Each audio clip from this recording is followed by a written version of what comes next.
have seen now through 5 games, that blitz package you guys run. 4 edges kind of coming in. And then we also saw Saturday a package in which the edges actually dropped into coverage. So, yeah, I think it was Willie and Quinn Roth dropped into coverage.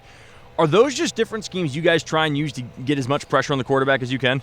Absolutely. I mean, I think the biggest thing, especially on third down, is how can you affect the quarterback? And you always want to get your best guys in, and we feel like we got 4 guys that can do it from multiple positions. It's a unique skill set to have RJ and BJ rush inside, and it's a whole different feeling for those guards and centers. And then I think we're athletic enough to drop into coverage and do some different things. Some things that we've wanted to get to through the first 3 or 4, we didn't quite use it probably enough. That's on me, but I think it showed what we're capable of on Saturday. How do you like the pressure of the defensive line and maybe just the defensive front in general? And in your eyes, do you think it's kind of steadily improving by the week? Yeah, I would say last week was by far our most disruptive week. You know, and not just sacks. Everyone always just looks at the sack category, but to me it's hits, it's disruption. Are we moving the pocket? You know, are we creating confusion up there with the quarterback? How much are we affecting him? So it was a great blend, and it was a great strides that we made on Saturday, and hopefully that needs to continue.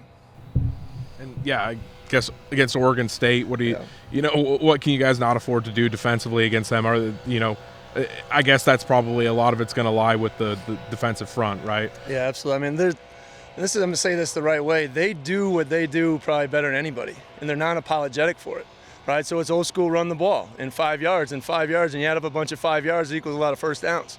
You know, they ran the ball 50 times last game.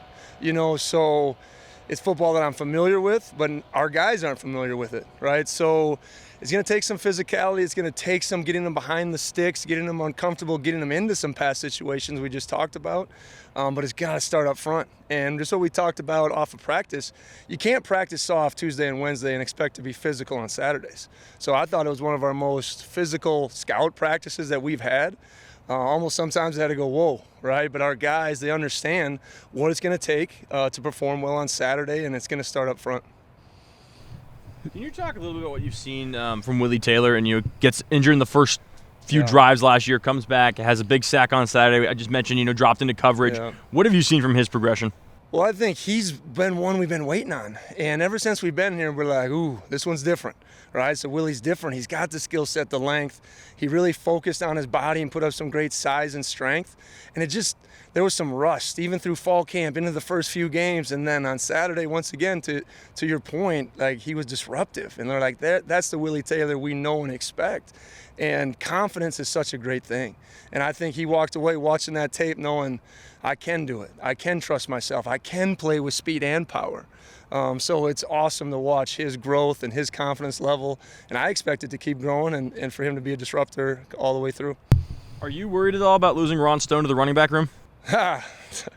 Absolutely not. Trust me. He ran 8 yards and he was winded, right? He made a great play, but he'll tell you that, right? He might say flex, tight end, super back. He'll make a fancy name for himself, right? But no, I think RJ's right where he needs to be. When you see him scream at that ball, is your first thought just, oh, God, don't get hurt, don't get hurt, don't get hurt? No, it was, you know how it goes. Like, everyone, like my wife will ask me, oh, did you see the offensive play? No, I never see it, right? So even when they're punting, we're adjusting, we're talking about things, and just in the headphones, it's like, oh, punt block, D ready. And then all of a sudden I stand up and I see RJ streaking down the sideline. I'm like, all right, sit down, let's go back to it. I'm like, I don't know what happened. And then I see it later. So it was a great heads-up play, and Coach Krantz prepares him for those moments, and he was ready for it. Was the 4-edge set, was that your idea coming into this season, or kind of how did that come to be? Yeah, we've done it in the past everywhere I've been. But now a lot of times with the tempo-type teams, you can't do it, right? They get you caught in certain situations. So, our league is a little bit more huddle, a little bit more slowed down, allows us to package it a little bit. But we got to be ready as it continues to go to use everybody in there, because teams will start to change the tempos up too.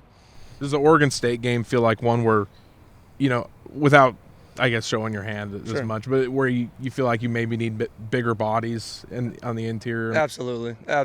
And they'll do a lot of different things even on third down running the ball, right? So it isn't going to be as fancy, but to our point before, we got to get them in pass situations, right? And that's hard to do, right? You look at their third and longs from this season, there isn't many of them, right? So they're being really efficient on first and second down.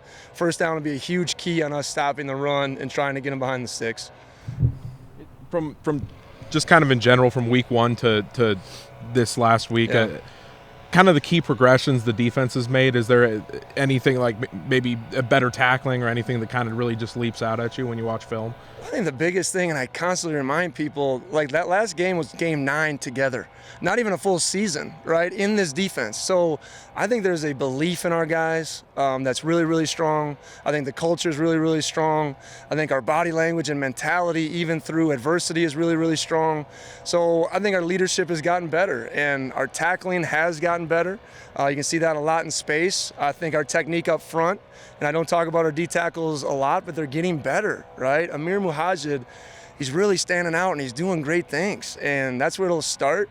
And just love the mentality and how they approach every day. How they take it from the practice field to the game field is unbelievable, and that's how they'll succeed in life too, because we got a bunch of good people and we got a bunch of guys that want to work hard and do it right. Brendan Jackson was the Pac-12 Defensive Lineman of the Week. We saw, I think it was on his first sack to open the second half, just the hand technique, breaking down the hands of the right tackle, getting through to the quarterback. How much has his technique and his ability to do that improved since you first got here? A lot, because when we first got here, BJ, if you know BJ, he is a effort guy. I mean, he is a nonstop motor, 100, Now, hey, let's play that same way. Now let's use our hands. Let's know how to rush, power rush, speed rush, counters. And I think he's just understanding the craft of the position. So he still has his motor. Sometimes he's a lot like me. We're like cut and dry guys the way we learn. And then sometimes he can get robotic in that. And he cut it loose on Saturday. And it was just great to see him go out there and make plays with that same effort, but also within the realm of what we're asking him to do. So it was a great breakthrough moment for him, and I think part of a great day for our whole defensive front. I know you got a lot of pressure, and that probably rattled Chase Garbers a bit, but in seeing that happen, I kind of lost track of how was the secondary play. Were they pretty locked down back there, not letting? Yeah, and I think that's one thing that's constantly getting better.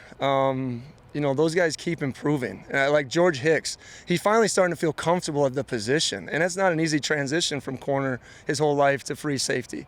I think Jalen Watson, Derek Langford had his best game. Armani Marsh, if we're not talking about that guy, 13 tackles. Okay, it's just exciting to see his growth. So when you play the 4-2-5, those guys got to be able to go, match up. We played a little bit more zone, but it was good to see those guys, breaking on balls, keeping the ball in front, because that's an explosive offense. And we hit our goals with explosives, and I thought it was a good week for those guys as well.